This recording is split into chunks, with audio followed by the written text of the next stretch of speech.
भाई का शादी है, उसका नाम ही राजा नहीं है, वो वाकई दिल का राजा आदमी है। राजा भाई के शादी में हम सब भाई जो उपस्थित बने हैं, सबसे पहले तो बहुत बहुत बधाई राजा भाई के। एक बार हम चाहते कि आप लोग जोरदार ताली बजा के राजा भाई के आशीर्वाद करें।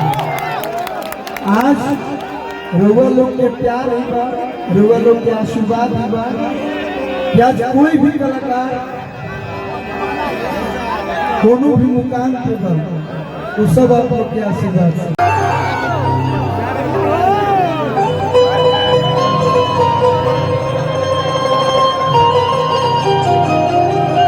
मंच पर उपस्थित विजय चौहान भैया, शिल्पी लाल जी, आशुतोष तिवारी जी, पंडित जी, अभय वर्मा, जितना भी लोग उपस्थित पर दिव्यांग सब लोग के स्वागत। और इस भाई के बारे में मैं क्या तारीफ करूं। ये पूरा इंडस्ट्री में अगर वाकई क्यों हेलो हेलो हेलो हेलो पूरा इंडस्ट्री के लोग दिल से माने ला, प्यार करेला, ओकरा में सबसे पहला नाम अंकुश राजा के ही आवे। मुझे खबर बात ना है और बहुत बहुत माफी चाहते हैं, 6 तारीख हम ना पाएंगे। हाँ, लेकिन आज हम 8 बजे से आके गांव के बहरी खड़ा बनी। अपना तो हम जाम लगा दे पड़ो लोग कि अपना मीडिया में 2 घंटा लगता है। क्या सोच रहे हैं? तो सबसे पहले तो सब लोग के बहुत बहुत धन्यवाद। और ज्यादा वक्त ना लें, बस एक लाइन में मिलाएं। मुझे अच्छा लगा था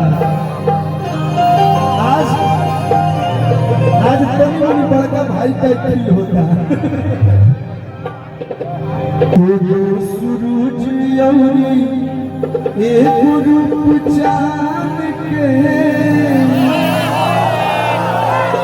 जोड़िया लगला जैसे सीता यौरी राम के।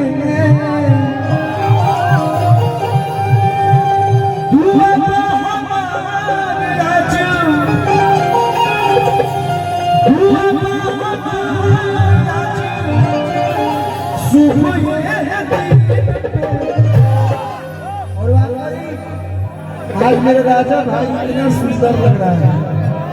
केहू साउथ के हीरो हो तो केहू बॉलीवुड के हीरो हो, तो राजा भाई इतना सुंदर अगर तो कहना केहू सुंदर लग रहा है। तो भाई खातिर कहीं लाइन कहो, दुआ हमारे राजा सुबह नजरिया चटनीला घोड़ा, नजरिया चटनीला घोड़ा, दुल्हा दुल्हा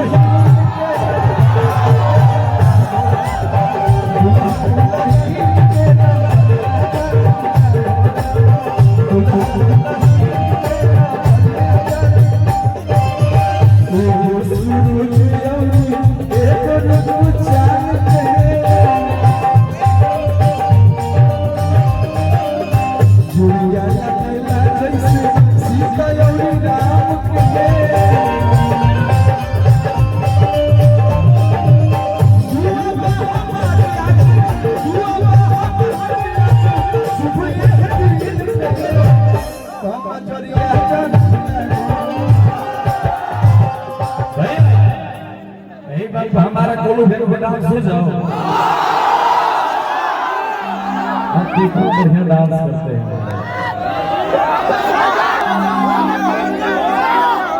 आज भाई के ब्याह में डांस का कहना का करी हूं। दुआरे पर यार तू हीरो का लागे ता धमावत नहीं डांस करे खातिर। तन नजरिया जानीला गोरा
कुल में देरी ना कोई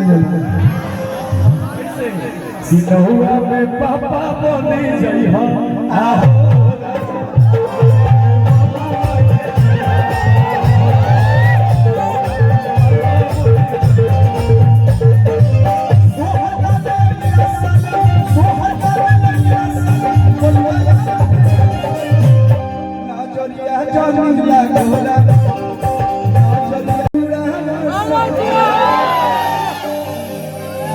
भले बिहार में दारू बंद बा लेकिन पानी बानू पानी जे चोर मती सब आ जाती है आज राजा भाई की शादी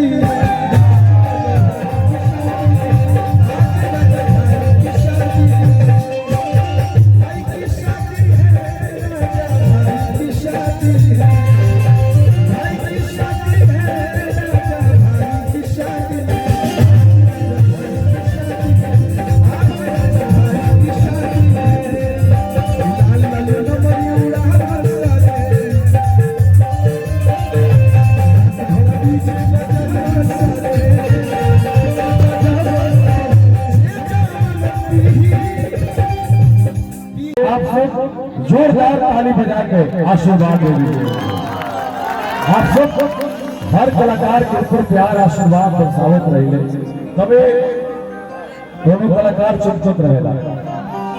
और एगो बात और बता दी कि अंकुश राजा भाई दोनों उम्र से हम गावतन दोनों उम्र से आप लोग भी गावतन हम तन 1 साल ज्यादा 1 साल ज्यादा हो गए लेकिन आपके परिवार आपके पिताजी इतना प्यार देने इतना आशीर्वाद देनी और रहल बात कलाकार के पहचान का होना आज भोजपुरी इंडस्ट्री जाएगा